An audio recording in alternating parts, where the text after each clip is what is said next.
pasal 164 yang disampaikan tadi, maka pimpinan dapat mengambil berdasarkan pandangan-pandangan fraksi di dalam forum rapat paripurna. Cocok. Bisa disepakati? Sepakati.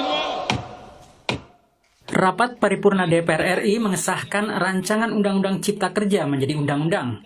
Dari 9 fraksi yang ada di DPR, 2 fraksi yaitu fraksi Demokrat dan fraksi PKS menolak RUU itu. Saya tadi sudah berikan kepada fraksi Demokrat 4. Enggak, ini sebelum dilanjutkan Pak Ketua. Nanti Pak Beni, setelah Tolong Pak Ketua, sebelum dilanjutkan kami dikasih kesempatan. saya sudah berikan kesempatan Pak Beni. Tolong. Sidang paripurna ini diwarnai debat panas antara Wakil Ketua DPR Aziz Samsudin dengan anggota fraksi Partai Demokrat Beni Kaharman yang meminta fraksinya diberi kesempatan menyampaikan penolakan terhadap RUU Cipta Kerja. Debat panas itu berujung pada keputusan fraksi Partai Demokrat untuk memilih walkout dari pembahasan pengesahan RUU Cipta Kerja itu. Sementara dalam penjelasannya, Ketua Badan Legislasi DPR Supratman Andi Aktas menyebut RUU ini telah mengatur program jaminan kehilangan pekerjaan.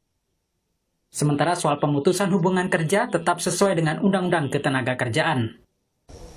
Persyaratan pemutusan hubungan kerja, persyaratannya tetap mengikuti aturan dalam Undang-Undang Ketenagakerjaan. Dari RUU Cipta Kerja tidak menghilangkan hak cuti, hak haid, dan cuti hamil yang diatur di dalam Undang-Undang Ketenagakerjaan. Menteri Koordinator Politik, Hukum, dan Keamanan Mahfud MD meminta publik untuk tidak pesimistis dengan undang-undang ini. Menurut Mahfud, setiap undang-undang yang disahkan wajar ada penolakan dari publik. Dan penyelesaian penolakan terhadap undang-undang ada jalurnya, yakni uji materi ke Mahkamah Konstitusi. Begini, jangan terlalu pesimis. Setiap undang-undang, apapun yang dibuat itu selalu ada yang menolak, selalu ada yang setuju, gitu kan? Nah, lalu ada proses penyelesaiannya secara konstitusi, ya kita tunggu aja lah, gitu ya. Penolakan terhadap RUU ini disuarakan sejumlah kelompok buruh, salah satunya Konfederasi Serikat Pekerja Indonesia atau KSPI. Sekjen KSPI, Riden Hatam Aziz mengaku heran terkait pengesahan ini karena RUU ini telah menuai penolakan dari berbagai pihak. Kami berpikir, kami mengatakan di Republik Indonesia ini, di DPR RI khususnya dan pemerintah telah terjadi krisis moral, telah terjadi krisis empati dalam kondisi seperti ini, memaksakan kehendak untuk memutuskan undang-undang yang faktanya ditolak oleh mayoritas masyarakat Indonesia dari sekian klaster yang ada. Pemerintah harus memastikan Undang-Undang Cipta Kerja ini benar-benar untuk kepentingan para pekerja dan bertujuan untuk kembali menggerakkan perekonomian Indonesia. Tim Liputan Kompas TV.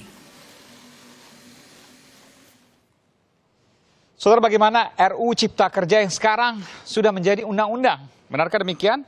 Telah disahkan menjadi undang-undang Cipta Kerja, tidak hanya sekadar persoalan substansi pasal per pasal, tapi juga mengutamakan konstituennya, yakni publik. Kita akan berbincang bersama anggota Badan Legislasi DPR, Balik dari fraksi Partai Nasdem Taufik Basari, anggota Badan Legislasi DPR dari fraksi Partai Keadilan Sejahtera Mulyanto, dan Sekjen Aliansi Masyarakat Adat Nusantara Ruka Simbolinggi. Selamat malam Bapak-Bapak dan Ibu. Iya. Selamat malam, salam Nusantara. Salam Nusantara juga. Baik, saya ke Bung Tobas, Bung Taufik Basari. Bung Tobas, jadi 1 jam yang lalu kurang lebih sudah diketok ya. Anda bisa jelaskan pada publik dimanapun berada, pemirsa Kompas TV terkait dengan pengesahan RUU Cipta Kerja menjadi undang-undang. Ya, jadi hari ini dalam rapat paripurna DPR RI telah disahkan RUU Cipta Kerja. Nah, yang harus saya berikan informasi kepada publik adalah ketika kita ingin mengkritisi RUU Cipta Kerja ini, maka kita harus mengkritisi draft hasil pembahasan di Balik ya. Karena memang ada perbedaan yang sangat mendasar antara draft awal yang disampaikan oleh pemerintah dengan hasil pembahasan di Balik. Karena dalam proses pembahasan di Balik kita juga sudah mencoba untuk memperbaiki draft itu dengan mencoba memberikan satu afirmasi kepada yang mana? Poin mana? Anda boleh jelaskan? Rentan.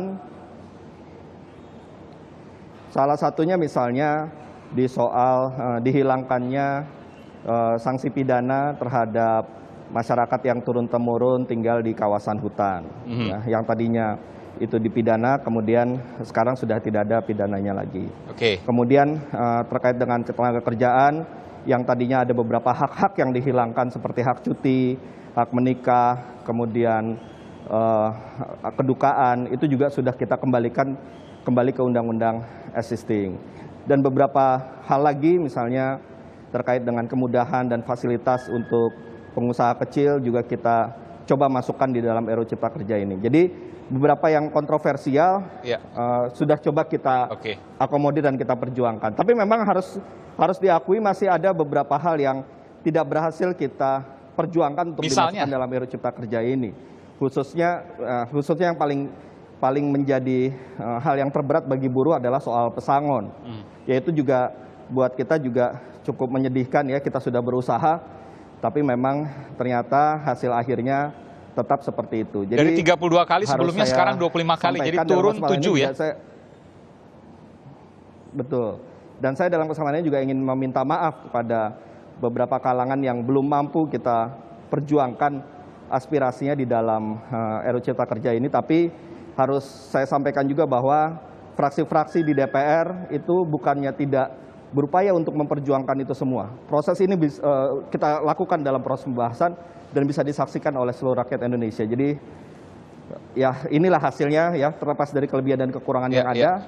Ya ini sudah menjadi undang-undang, sekarang bagaimana kita mengawal undang-undang ini. Tentu sepakat tidak ada yang sempurna, tapi pertanyaan saya kepada Bung Tobas, apakah Anda yakin, fraksi Anda mungkin bahkan secara pribadi, bahwa undang-undang ini nantinya akan membawa Indonesia ke arah lebih baik, bukan hanya untuk iklim investasi, tapi juga untuk pekerja, untuk buruh, untuk semua yang kemudian terkait dalam stakeholder pemangku kepentingan RU atau undang-undang ini sekarang? Ya karena saya ikut pembahasan dari awal sampai akhir dan ikut perdebatan-perdebatannya, maka saya bisa sampaikan bahwa banyak hal-hal yang sebenarnya kita bisa berikan manfaatnya Undang-Undang Cipta Kerja ini kepada halayak banyak ya. Yang paling utama adalah RUU atau yang sudah menjadi Undang-Undang Cipta Kerja ini memberikan satu kemudahan berusaha yang tidak hanya untuk pengusaha besar, tapi untuk berbagai kalangan diberikan kemudahannya. Boleh dicontohkan Bung Tobas, secara real seperti apa bayangannya nanti? Anda katakan tadi bukan hanya buat pengusaha besar aja kok, tapi juga pengusaha kecil mendapatkan manfaat positif dari undang-undang ini. Ya, beberapa aturan-aturan untuk warga masyarakat, pengusaha kecil yang ingin membuka usahanya, itu dimudahkan sedemikian rupa ya. Kemudian perizinan-perizinan pun juga dimudahkan sedemikian rupa. Perizinan juga kita satukan dalam satu sistem otomatis yang akuntabel dan transparan, yang cepat, yang tidak berbelit-belit dan sebagainya. Nah, dalam undang-undang ini juga kita berikan fasilitas-fasilitas, misalnya untuk di fasilitas umum itu harus menyediakan 30% tempat bagi UMKM. Kemudian juga kita harus mendahulukan pengusaha-pengusaha kecil dan sebagainya. Itu semua kita atur. Artinya dalam proses pembahasan hal-hal tersebut sudah kita masukkan ya. Memang kalau menurut saya pribadi yang masih menjadi problem adalah soal ketenaga kerjaan yang mungkin masih menyisakan banyak masalah. Tapi untuk 10 klaster lainnya itu sudah banyak hal yang sudah kita perbaiki.